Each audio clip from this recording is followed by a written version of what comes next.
On se retrouve sur le plateau du live de la foire de Brignoles. Il est midi, c'est l'heure de parler gastronomie, de parler restauration. J'ai le plaisir d'accueillir Julien Tosello du restaurant Le Jardin à Brignoles. Il y a quelques minutes, vous étiez en démonstration avec Sarah Tatouille là, sur le hall vin et terroir.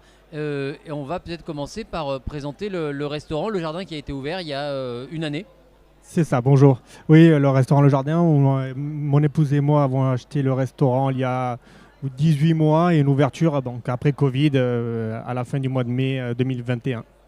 Alors, on le rappelait pour présenter rapidement le parcours. Vous êtes d'ici, vous êtes de Brignoles, mais votre parcours professionnel vous a amené à travailler un peu partout en France et dans le monde, sauf à Brignoles finalement.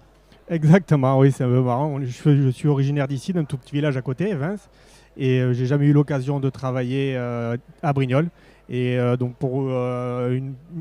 par inadvertance, enfin, on est repassé, on s'est dit pourquoi pas essayer. Et puis 20 ans après, on revient là. Votre parcours personnel, là, les grandes lignes, donc vous m'avez dit rapidement, vous étiez à Bangkok. Enfin, votre formation, vous avez été formé où? Alors, j'ai été formé ici, beaucoup sur le golfe de Saint-Tropez quand j'ai débuté, dans les restaurants gastronomiques et palaces. Après, j'ai eu des expériences donc, à Los Angeles, à Bangkok, à Londres, enfin, pas mal en Espagne aussi. Donc voilà, c'est pour ça que notre cuisine est un peu variée, mélange pas mal de saveurs. Donc le savoir-faire made in Brignoles, ça s'exporte à travers toute la planète. C'est ça, c'est ça. C'était assez incroyable. Bah, à l'étranger, ils aiment bien le terroir. Et au final, ici, en mélangeant les deux, ben, pour l'instant, le restaurant fonctionne plutôt bien. Donc les clients acceptent ça, quoi. Alors le jardin, il a été ouvert il y a une année à peu près. On est vraiment à quelques centaines de mètres du site de la foire de Brignoles. Présentez-nous un peu l'établissement. Il y a une salle et surtout il y a une arrière-cour avec une terrasse très agréable maintenant là, en saison printanière, estivale. C'est ça. On est donc dans l'avenue de Réau et on a un accès direct à notre terrasse privée qui est derrière. Donc une cour privative, bien arborée avec toutes nos plantes aromatiques qu'on travaille, nos fleurs, tout ça. Et donc on a une salle une capacité d'une quarantaine de couverts, ce qui est très très bien pour nous, parce que, bon, on essaie de faire du 100% frais, 100% maison, d'où le label maître restaurateur qu'on a eu il y a très peu de temps. Donc voilà, c'est ça. Et la cour est très appréciée des clients, oui. Et donc dans la terrasse, dans l'arrière-cour, il y a des plantes aromatiques que vous utilisez pour la cuisine, c'est ça? Oui, oui, c'est au début du service, selon les cartes qui changent tous les mois. On va du thym, du romarin, différentes sauges, différentes menthes, des bourraches, des fleurs comestibles, enfin plein des micro-pousses, enfin tout ce qu'il y a de saison. Alors on va s'attarder peut-être un petit peu sur la carte que vous proposez au jardin. Elle est changée régulièrement, j'imagine, mais la philosophie reste. C'est quoi le positionnement que vous avez envie d'avoir au jardin? Alors, notre philosophie, c'est donc dû au label qu'on a obtenu, c'est 100% fait maison. Ça, on n'achète rien de produit fini, 100% frais et le maximum de produits locaux possible. Donc là, on est toujours à la recherche de nouveaux partenaires. On va en trouver quelques-uns, je pense, sur la foire. J'ai déjà repéré 2-3 producteurs que je ne connaissais pas. Et une cuisine qui change tous les mois pour être plus près des saisons parce que ça change tout le temps. Donc, selon ce que les producteurs nous donnent, on accommode la carte aussi bien pour les viandes. Là, les poissons, donc la bonite, c'est la saison du poisson bleu, donc un tartare de bonite. Et ça change régulièrement, tous les mois, et notre carte du midi, toutes les semaines. Mais la carte, tous les mois. Et là, ici à la foire, vous venez un peu renifler les tendances, voir découvrir un peu des nouveaux producteurs, des nouveaux produits que vous connaissiez pas forcément. Ben, c'est ça, on n'imagine jamais tous les produits qu'on a autour. Et puis nous, ça fait qu'un an qu'on est là, donc on n'a pas encore le réseau. Sarah m'a donné déjà pas mal de bons contacts. Et on continue, on a repéré quelques producteurs pour essayer de travailler pour le maximum de produits locaux et de circuits courts. Ça reste notre philosophie principale. Alors la clientèle ressemble à quoi chez vous? Est-ce qu'il y a une clientèle plutôt d'affaires? Est-ce que c'est familial? Enfin, vous positionnez comment? Alors on va dire plutôt d'affaires travail le midi, principalement avec notre formule à 20 euros pour essayer d'être donc au plus proche des clients. Et un peu plus élaboré avec un ticket moyen un peu plus élevé pour les soirs et week-ends, avec une clientèle d'affaires, de locaux, de voyageurs, d'étrangers aussi. On est un peu de tout. Donc la philosophie de la carte, c'est vraiment de la fusion entre du terroir, du local, mais ça s'inspire aussi de vos différents voyages, vos différentes expériences professionnelles à l'étranger. Avec il y a des touches asiatiques notamment. C'est un peu ça la recette, le cocktail du jardin. C'est ça, c'est ce qui définit. Enfin, c'est venu naturellement parce que les idées, bon, en tant que chef, elles viennent par rapport à notre parcours. Et c'est sûr, en ayant travaillé en Californie, en Asie, je suis vraiment passionné de cette cuisine-là et qui est très saine en plus. Et essayer de la marier avec les produits locaux au mieux possible, quoi. Par exemple, là, actuellement, à la carte, on peut trouver quel genre de plats qui vont justement représenter cette fusion Asie-terroir. On a changé la carte donc, la semaine dernière, la carte du mois de mai, qui marche déjà très bien. On a un filet de pajot donc, de Méditerranée pour le produit principal de la carte avec des palourdes. Et on met une salsa verde, donc une produit qui vient d'Amérique du Sud, qui va relever avec le côté acide citronné, herbacé, et un tarama aussi maison qu'on fait pour remuer le côté poisson. Donc voilà, là, je pense que c'est un plat qui représente bien notre cuisine. D'accord, avec un plat du jour, vous travaillez avec un plat du jour, vous êtes que la Oui, carte. formule du jour, les midis, oui. Entrée, plat, dessert. Normal. Alors, on va continuer à parler un peu gastronomie. Un autre exemple de plat, pareil, pour donner un peu envie au grand public de venir découvrir ce jardin. Alors, on n'a pas de recette qui reste à l'année. Ouais. Donc ça, des fois, les clients aiment bien s'identifier. Mais comme on a une carte qui suit les saisons, on ne peut tout simplement pas parce que les produits ou alors deviennent trop chers ou alors ne sont plus de saison. Donc pour coller, avoir un meilleur rapport qualité-prix possible pour les clients et nous faire des produits frais, on n'a pas vraiment de plat, on dirait signature. Je ne suis pas trop fan de ça. Mais on a par exemple, un poulpe qu'on travaille beaucoup, les clients adorent. Un poulpe croustillant qu'on fait en panure de brioche avec un houmous d'aubergine fumée. Ça, c'est vraiment un de nos grosses ventes qu'on a fait tout l'été dernier et les gens en parlent. On va le refaire encore pour cet été. Voilà, ça représente bien notre esprit, quoi. Et avec du poulpe qui est approvisionnement local. C'est ça, poulpe de Méditerranée qui arrive frais, donc créé, tout préparé. Voilà. Les raisons de votre présence là sur la foire, donc on vous a vu là il y a quelques minutes, vous étiez en train de cuisiner à quatre mains avec Sarah Tatouille, la blogueuse culinaire là en direct. Vous venez, vous l'avez dit, repérer un peu des producteurs, des éventuels fournisseurs, et aussi faire un peu de com, profiter de la vitrine que représente la foire pour le territoire.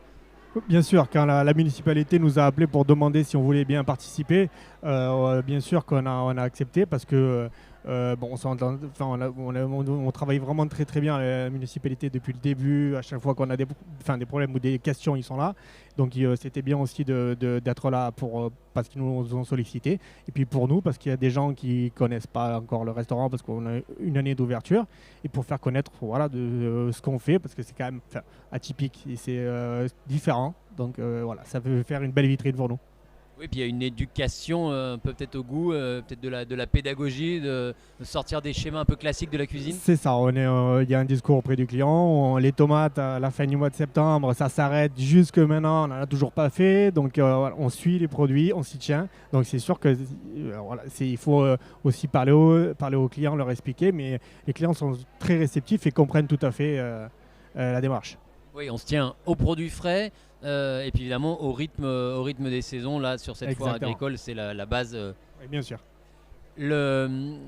Vous disiez donc vous avez eu le label, je ne sais pas si on appelle ça un label maître restaurateur. Ça représente quoi, ça oblige à quoi ce label maître restaurateur? Alors c'est un titre d'État, hein, c'est remis par le préfet. Ils viennent, ils nous contrôlent, on fait une demande, ils viennent, ils nous contrôlent. Ils cherchent les frigos, ils épluchent les factures, ils voient ce qu'on a acheté, comment on travaille, et on n'achète aucun produit fini, donc tout est fait maison. De la pâte à tout.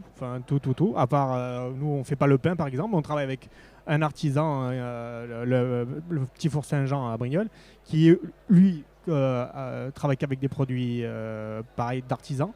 Et après, c'est 100% produits frais, 100% produits maison. Les produits frais, à part les produits qu'on ne trouve pas en frais, mais il y en a très peu. Donc on est à 95% de produits frais et 100% fait maison. C'est un label qui est renouvelé chaque année avec des audits, comment ça se passe? Alors il est renouvelé tous les 4 ans et on a une audit après pendant ces 4 années qui peut tomber n'importe quand. Une sacrée contrainte, j'imagine, pour un restaurateur, pour une petite structure.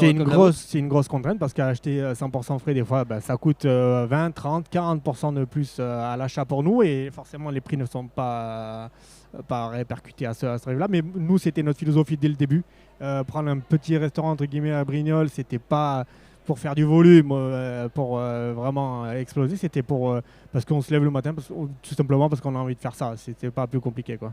Oui, il y a la dimension économique, il y a la dimension prix, il y a aussi parfois la dimension de difficulté d'approvisionnement avec tel ou tel. Bien sûr. Quand on n'a pas recours au congélateur. Bien sûr, pas de surgelé, très peu de sécurité, mais les clients sont réceptifs quand il n'y a pas, on n'a pas été livré, il y a une rupture, il n'y a pas, on fait autre chose, on s'adapte, on essaie de vendre autre chose, il n'y a aucun souci, les clients comprennent tout à fait.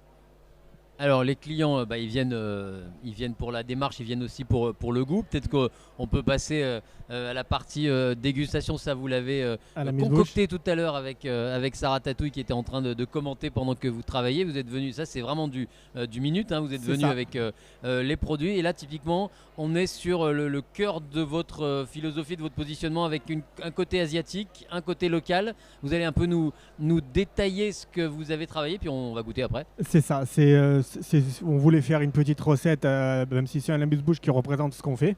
Donc on a une tuile classique, on va dire, à base de jus d'orange où on a rajouté du miso, donc de la pâte de soja fermentée, pour amener ce côté asiatique poisson. Alors le miso, ça c'est quelque chose que vous avez découvert, j'imagine, lors de vos expériences professionnelles, enfin de vos voyages. C'est ça, à l'étranger on travaille beaucoup ça, parce que c'est un produit très sain et avec beaucoup de vertus. Du coup, qui nous fait le lien. Et donc on cuit ces tuiles, on les forme une fois chaudes en forme de cône, tout simplement. Et après, donc pour la partie locale, la bonite qui vient de Méditerranée, qu'on a reçu ce matin, taillée en tartare et assaisonnée avec de la coriandre, de l'échalote et que des produits pareil de saison et frais. D'accord, avec donc de l'orange, c'est ça pour faire le liant orange, de miso, un petit peu de farine, un petit peu de sucre pour que ça colle bien sûr, comme une tuile. Et puis voilà, et après on finit avec notre de mousse avocat dessus et les jeunes pousses aussi qui est d'un petit producteur à côté, de radis qui va amener le côté fraîcheur de l'herbe. D'accord, ça c'est pas des pousses de chez vous, c'est pas du jardin ça. Non, ça c'est pas nous, ça c'est des micro-pousses de Corrèze juste à côté. D'accord, donc il y a tout un travail aussi de référencement, de trouver ces produits vraiment de niche. C'est une grande partie de notre du temps en cuisine parce que, comme on disait tout à l'heure, c'est plus compliqué de travailler en faisant du sourcing que d'aller tout simplement au supermarché. Parfait. Bon, goûtez ça. Allez-y. Vous en voulez on va goûter en duo. Ça, j'imagine que le riz, c'est juste. C'est juste pour que ça pour tienne maintenir. droit. On va l'enlever en direct. Il faut l'enlever.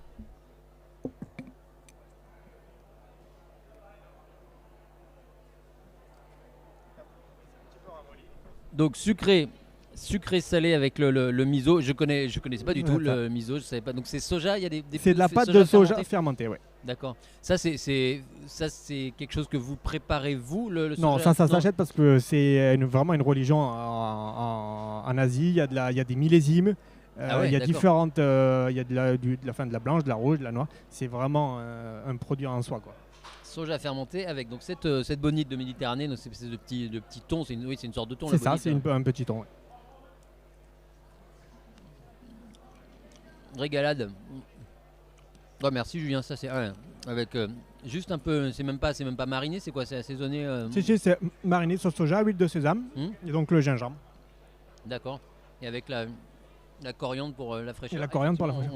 On sent au dernier moment les petites pousses là. C'est ça, qui viennent un peu contrebalancer le sucré. De l'ensemble. Ouais.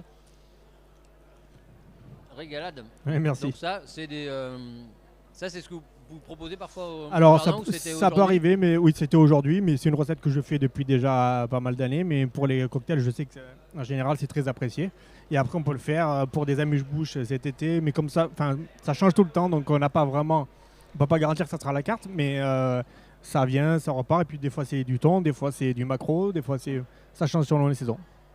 Ben merci d'être venu nous présenter votre savoir-faire et rendez-vous au jardin. Vous êtes fermé, c'est quoi vos jours de fermeture? Dimanche et lundi, jour de repos.